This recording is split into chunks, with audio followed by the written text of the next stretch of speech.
ಪರಿಷತ್ತು ಇನ್ನು ಹಲವು ಪವಿತ್ರ ಕಾರ್ಯಕ್ರಮದ ಅಂಗವಾಗಿ ಹಮ್ಮಿಕೊಂಡಿರ್ತಕ್ಕಂಥ ಈ ಪವಿತ್ರ ಜ್ಞಾನದಾಸೋಹ ಕಾರ್ಯಕ್ರಮ ಇವತ್ತು ಮೊದಲನೇ ದಿವಸದ ಸಾಯಂಕಾಲದ ಪ್ರವಚನ ಎಂದು ಪರ್ಯಂತರವಾಗಿ ಅಗಾಧ ಕರುಣಾಶಾಲಿಗಳಾಗಿರುವಂತಹ ಶ್ರೀಮನ್ ನಿಜಗುಣ ಶಿವಯೋಗಿಗಳಿಂದ ವಿರಚಿತವಾಗಿರುವ ಕೈವಲ್ಯ ಪದ್ಧತಿಯ ಪ್ರಥಮ ಪದ್ಯದ ಒಂದು ಚರಣವನ್ನು ನಮಗೆ ಉಪದೇಶಾಮೃತವನ್ನು ನೀಡ್ತಾ ಇದ್ದಾರೆ.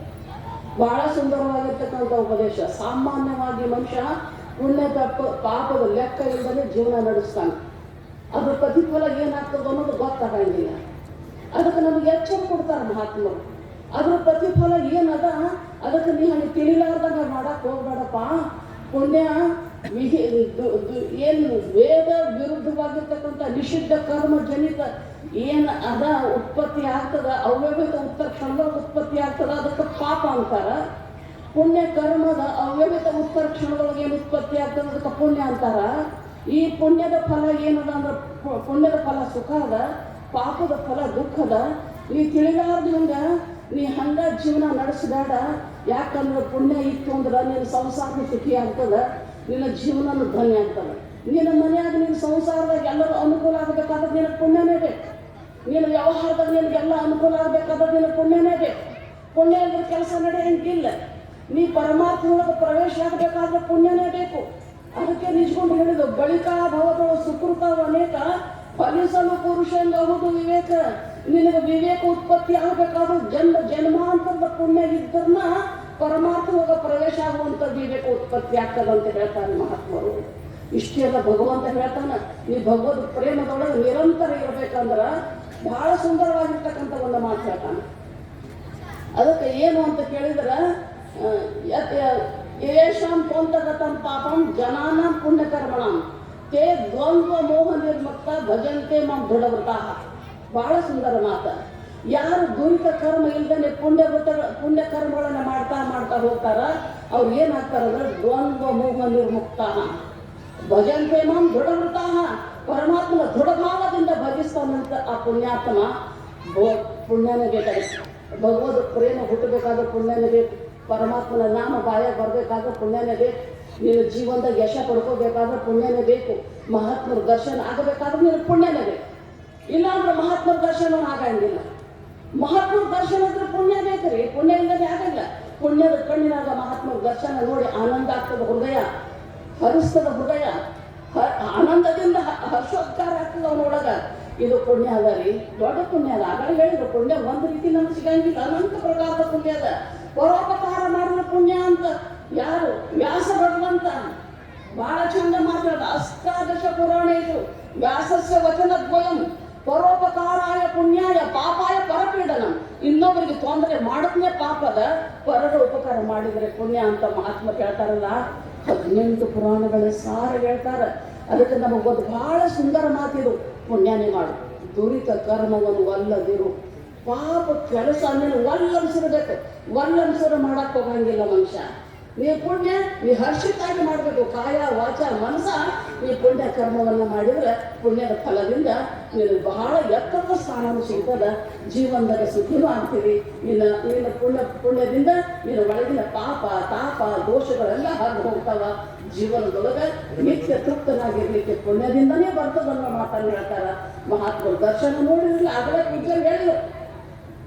ಎಲ್ಲೋ ಹೋದ್ರೆ ಮಹಾತ್ಮರ ದರ್ಶನ ನಮಗೆ ಸಿಗುತ್ತದೋ ಇಲ್ಲೋ, ಇಷ್ಟೆಲ್ಲ ಪೂಜ್ಯ ಅಪ್ಪಾಜಿಯವರ ಒಂದು ಸಂಕಲ್ಪದಿಂದ ಅವರ ವರ್ಧಂತಿಯ ನಿಮಿತ್ತವಾಗಿ ನೂರಾರು ಸಾವಿರಾರು ಮಹಾಮಂಡಲೇಶ್ವರ ಜ್ಞಾನಿಗಳು, ಪುಣ್ಯಾತ್ಮರು, ತಪಸ್ವಿಗಳು, ಯೋಗಿಗಳು ಇವತ್ತು ನಮಗೆ ದರ್ಶನ ಕೊಡಾಕತ್ತಾರೆ. ಎಂಥ ಭಾಗ್ಯ ಇರಬೇಕ ಇದು, ಎಂಥ ಪುಣ್ಯ ಇರಬೇಕ್ರಿ. ಇಂಥ ಪುಣ್ಯ ನಮಗೆ ಸಿಗೋದಿಲ್ಲ. ಸಾಧು ನಾವು ದರ್ಶನ ಪುಣ್ಯ ತೀರ್ಥ ಭೂತಹಿ ಸಾಧವ ಕಾಲೇನ ಫಲಂತಿ ತೀರ್ಥಾನೆ ಸದ್ದು ಸಜ್ಜ ಸಾಧು ಸಮಾಗಮ. ಕಾಲದಿಂದ ತೀರ್ಥ ಫಲ ಕೊಡ್ತಾವ. ಅದರಿಂದಾಗೆ ಮಹಾತ್ಮರ ದರ್ಶನ ಫಲ ಕೊಡ್ತದ ಪುಣ್ಯ. ಅಂತಾದ ಪುಣ್ಯ ಇದು. ಮಹಾತ್ಮರ ದರ್ಶನದಿಂದ ಬಹಳ ದೊಡ್ಡ ಲಾಭ ಅದ. ಅವನಿಗೆ ಭಕ್ತರಿದ್ದ, ಪಾಮರಿದ್ದ, ಪುಣ್ಯಾತ್ಮ ಅಂತಾನ. ಮುಮುಕ್ಷು ಇದ್ದ, ಸಾಧನವಾಗಿ ಹೇಳ್ತಾನ. ಯೋಗ ಮಾಡ್ಬೇಕಂತಾನ, ಯೋಗ ಸಿದ್ಧ ಆಗ್ತಾನ. ಮಹಾತ್ಮರ ದರ್ಶನ ಮಾತ್ರದಿಂದ ಸ್ಥಿರ ಆಗ್ತದ, ಮನಸ್ಸು ಹರಿದಾಡ್ತದ. ನೀವು ತಪ ಮಾಡೋದು ಬೇಡ, ಯೋಗ ಮಾಡೋದು ಬೇಡ. ಮಹಾತ್ಮರ ದರ್ಶನ ಮಾತ್ರದಿಂದ ನನ್ನ ಮನಸ್ಸು ಸ್ಥಿರಗೊಳ್ತದಲ್ಲಿ. ಅಂತ ತಾಕತ್ತು ಮಹಾತ್ಮರ ದರ್ಶನದೊಳಗದ. ಕಾಲೇನ ಫಲಂತಿ ತೀರ್ಥಾನಿ ಸದ್ಯ ಸಾಧು ಸಮಾಗಮ ಅಂತ ಹೇಳ್ತಾರಲ್ಲ. ಒಂದು ಮುದುಕಿ ಒಂದು ಬಣ ಬಂಗಾರ ತಗೊಂಡು ಸಿದ್ದಾಡಪ್ಪನ ಹಟ್ಟಕ್ಕೆ ಬಂದಿತ್ತ. ಯಪ್ಪ ಇದನ್ನ ತಗೋ ನನಗೆ ಉದ್ಧಾರ ಮಾಡು ಅಂತ. ಸಿದ್ದಾಡಪ್ಪ ಒಳಗಣ್ಣಿಗೆ ನೋಡಿದ್ರು ಅವ್ರು ಮ್ಯಾಲಗಣ್ಣ ನಮ್ಮ ಆದ್ರೆ ಮಹಾತ್ಮರ ಕಣ್ಣು ಒಳಗಣ್ಣ, ಒಳಗಿನ ದೃಷ್ಟಿಯಿಂದ ನೋಡ್ತಾರ ಅವ್ರು. ನಾವು ಮ್ಯಾಲ ದೃಷ್ಟಿ ನೋಡ್ತೇವೆ, ಮ್ಯಾಲಿನ ಕ್ಯಾಮರಾ ಇದ್ದಂಗೆ. ಅವ್ರದಲ್ಲ ಎಕ್ಸ್ರೇ ಅಲ್ಲ, ಎಕ್ಸ್ರೇಕ್ಕಿಂತಲೂ ಒಳಗಿಂದದ ಅವ್ರ ದೃಷ್ಟಿ ಅದಕ್ಕಾದ ಭಗವದ್ ದೃಷ್ಟಿ ಅದ ರೀ ಅವ್ರದ್ದು. ನಮ್ಮ ದೃಷ್ಟಿ ಯಾವ್ದ್ರ ದೃಷ್ಟಿ ರೀ? ಅದ್ರ ಭಗವದ್ ದೃಷ್ಟಿ ಅವ್ರದ್ದು. ಎಲ್ಲೆಲ್ಲಿ ನೋಡ್ತಾರೆ ಭಗವಂತನ ನೋಡ್ತಾರ. ಒಳಗೊತ್ತಿ ನೋಡಿದ್ರಂತ ಅವಾಗ ಹೇಳಿದ್ರಂತ, ರಥಪ್ಪ ಬಾಯಿ ಈ ಮುದುಕಿ ಯಾರೋ ಮಹಾತ್ಮರು ಮನಸ್ಸು ನೋಯಿಸಿ ಒಂದು ಬಣ ಬಂಗಾರ ತಂದ ಅರ್ಪಣ ಮಾಡಿ ಕರ್ಮ ಕಳ್ಕೋಬೇಕಂತದ. ಮಹಾತ್ಮರು ದರ್ಶನ ಮಾಡ್ಯಾದಿದ್ದು ಮುದುಕಿ ಒಂದು ಜನ್ಮದ ಕರ್ಮ ಕಳ್ದು ಹೋಗ್ಯಾದ. ಇನ್ನೂ 6 ಜನ್ಮ ಇದು ಪಾಪ ಫಲ ಉಣ್ಬೇಕಾಗ್ತದೆ. ಒಂದು ಕಾರವಾರ ನೋಡಿ ಹಚ್ಚ ಬಾ ಅಂತ ತಿಳ್ಕೊಂಡು ಹೇಳಿದಾರಂತ ತೆಲಿ ಮಾಡಿ ನೋಡಿದ್ರಿ. ಅದಕ್ಕೆ ಮಹಾತ್ಮರು ಬಹಳ ದೊಡ್ಡ ಭಾಗ್ಯ ಅದ ರೀ. ಇವತ್ತೆಲ್ಲರ ದರ್ಶನ ಮಾತ್ರದಿಂದ, ಅವರ ವಾಣಿ ಶ್ರವಣ ಮಾತ್ರದಿಂದ ತಿಳಿದಿಲ್ಲಂದ್ರೂ ಪುಣ್ಯ ಬರ್ತದ ತಿಳ್ಕೋರಿ. ನೀವು ಮನೆಯಾಗ ರುದ್ರಾಭಿಷೇಕ ಮಾಡಿಸ್ತೀರಿ ಮನೆಯಾಗ ರುದ್ರಾಭಿಷೇಕ ಮಾಡಿಸ್ತೀರಿ. ಅವೆಲ್ಲ ಅರ್ಥ ತಿಳ್ತಾವ್ರೆ ನಮಗೆ? ಯಾರಿಗೂ ತಿಳಿಯಂಗಿಲ್ಲ.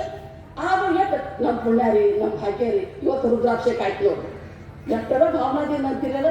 ಹಾಗೆ ಎಲ್ಲ ಮಹಾತ್ಮರು ಆತು ಒಳಗೊಟ್ಟಿ ಮಾತಾಡ್ತಾರೆ. ಅವ್ರು ಏನೇ ಹೇಳಿ ನಮಗೆ ತಿಳಿಲಾರ್ದಾಗ ನಮಗೆಲ್ಲ ಪುಣ್ಯನೇ ಬರ್ತದೆ ಮಾತ್ರ ಸತ್ಯ ನೋಡ್ತಾರೆ. ಇಂಥಾದ ಮಹಾತ್ಮರು ಇವತ್ತು ನಮಗೆಲ್ಲ ಹೇಳೋದಾರ. ನಾವೆಲ್ಲ ಕಣ್ತುಂಬ ನೋಡ್ರಿ ಮನಸ್ಸಿನಿಂದ, ಭಾವನಾದಿಂದ, ಭಕ್ತಿಯಿಂದ ನಮ್ಮ ಪರಮಾತ್ಮನ ಇವತ್ತು ಎಲ್ಲ ರೂಪದ ಏಕಂ ಸದ್ವಿಪ್ರ ಬಹುಧಾವನಂತಿ. ಒಬ್ಬನೇ ಪರಮಾತ್ಮದಲ್ಲ, ಬಹುರೂಪದಿಂದ ಪ್ರತೀತಿಯಾಗತ್ತ ಅನ್ನೋ ದೃಷ್ಟಿಯಿಂದ ನಾವು ನೋಡಿದ್ರೆ ನಮ್ಮಂಥ ಭಾಗ್ಯಶಾಲಿಗಳು ಯಾರಿಲ್ಲ, ನಮ್ಮಂಥ ಪುಣ್ಯವಂತರು ಯಾರು ಇಲ್ಲ. ಅಂಥದ್ದು ನಮ್ಗೆ ಇವತ್ತು ಒದಗಿಸಿಕೊಟ್ಟಾರಲ್ಲ, ಆ ದೃಷ್ಟಿಯೊಳಗೆ ನಾವೆಲ್ಲರೂ ಎಲ್ಲ ಮಹಾತ್ಮರನ್ನ ಕಣ್ಣಿನಿಂದ ನೋಡಿ ದರ್ಶನ ಮಾಡ್ರಿ, ಮನಸ್ಸಿನಿಂದ ನೆನೆ ದರ್ಶನ ಮಾಡ್ರಿ, ಅವರ ವಾಣಿ ಕಿವಿಯೊಳಗೆ ಇಟ್ಕೋರಿ. ಧನ್ಯ ಧನ್ಯ ಅಂತ ಅಲ್ಲಿಂದ ನಮಸ್ಕಾರ ಮಾಡಿ ದೊಡ್ಡ ಭಾಗ್ಯಶಾಲಿಗಳನ್ನು ಮಾತನ್ನು ಹೇಳ್ತಾ ಆ ಒಂದು ಸದ್ಭಾವ ಪೂಜ್ಯರು ನಮ್ಮೆಲ್ಲರಿಗೂ ಕೊಡ್ಲಿ ಅಂತ ಹೇಳ್ತಾ 2 ಮಾತು ಸಂತೂರ್ ಚಾಲಕ ಅರ್ಪಿಸಿ ಮುಕ್ತ ಮಾಡ್ತೀನಿ. 60